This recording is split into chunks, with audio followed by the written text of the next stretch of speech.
Okay, it is very early. Thursday morning, 25th, losing track of the days, but I'm on my way to Boston, Massachusetts, to the Roxbury Mosque opening tomorrow. Been a controversial situation, and rightfully so. So this is the story of my little adventure to Boston to help out the folks up there. See you soon.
Okay, I'm here in front of the Roxbury Mosque. It is Friday morning, the 26th of June, and the troops are lining up to make a statement as to prayer, not extremism. Well, we'll see how the day goes.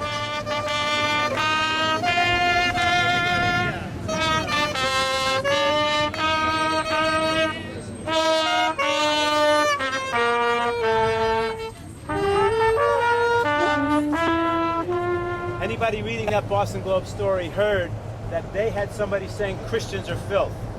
Anybody reading that Boston Globe story heard that the official Jewish community is not coming here today. Not coming here today, and they're going to have to say why they're not coming here today. Anybody who heard that, read that Boston Globe story knows that this is a Saudi-funded mosque, and we're going to tell everybody in the world Saudis do not make moderate mosques. You have to understand what this fellow went through. He's a sheikh. He's a doctor of Islamic studies from the Vatican of Islam in Al-Azhar in Cairo. And he's a reformer. He is reinterpreting the Quran so that you could be a Muslim and not be demanded to go kill people and Jews and Christians and beat your wife. This is a glorious, glorious, godly endeavor that he's doing. They chased him out of Cairo. They put him in jail. They tortured him. He came to Harvard University Scholars at Risk program. He went to pray at the Cambridge Mosque that these guys own, and he looked and he saw the Arabic literature, and it was full of hatred against Jews and Christians in America. And he stood up and he talked for us. And what did he get? He got fatwas on his head, he got fatwas on his wife's head and his kid's head, and he got sued. So he's a hero, and I really want to thank him for coming. And this is why what Ahmed is doing is so important, and why what we're doing here is so important. I believe that what we're doing is not only standing against the people who brought us this mosque, the radicals, the Wahhabis, the Sharia adherents, but we're standing with Muslims in America who wish to be able to live their lives here, to practice their faith in a peaceable, tolerant way, to be part of America, not to be forcing everybody else to submit along with them to this program that, frankly, many of them came here to get away from, where it was being imposed elsewhere in their world. So this is indeed a very important moment.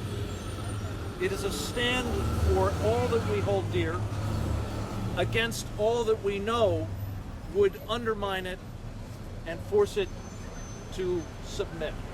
So I want to again thank those of you who are here, those of you who aren't, but who are represented by those who are here. Because with our voices, which are now being heard increasingly all over America, we will have an opportunity to show what these guys have in mind. and to help our countrymen learn about it, understand that it is not intolerant to oppose extremism, and it is in fact American to insist that not only are they entitled to the freedom of religion, we're all entitled to our freedoms. And we will not allow them to take those freedoms away by force or by stealth. So thank you very much. You wanted to go, so calm that down. Its location is the black community, non-Muslims as well, in the way of what they call Sharia.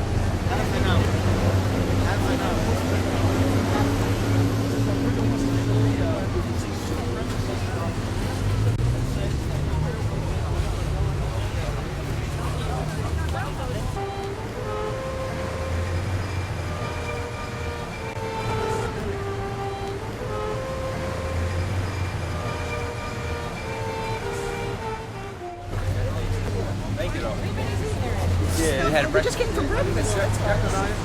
Jackanaya Abdullah Farouk. That's the Islamic Society of Boston Cultural Center, and we represent the Islamic Society of Boston Cultural Center.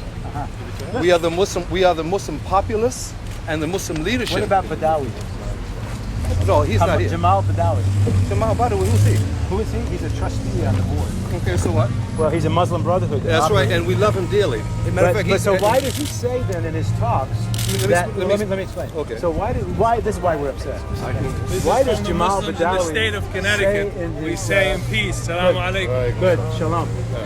Why does Jamal Badawi say that it's incumbent upon all Muslims to establish Muslim rule all around the earth?